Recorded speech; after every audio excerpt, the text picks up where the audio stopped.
আমরা সবাই মানুষ, আমরা চাই আমাদের জীবনটা অনেক সুন্দর স্মুথ কাটুক, কিন্তু সত্যি কি সবসময় সবার জীবন একদম সুন্দর স্মুথ কাটে না।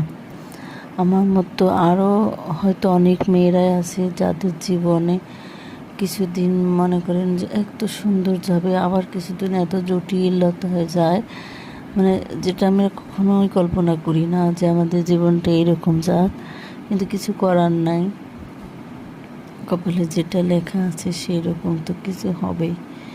মানুষ বলে যে ভাগ্য নাকি অত কিছু ম্যাটার করে না, নিজের উপরে সব নির্ভর করে, কিন্তু না, আমার কাছে মনে হয় যে না, নিজের উপরে নির্ভর করে আসলে যতটুকু তুমি চাও। আর যেটা তুমি চাও না সেটা যদি তোমার জীবনে ঘটে, তুমি কি আমরা সবাই মানুষ।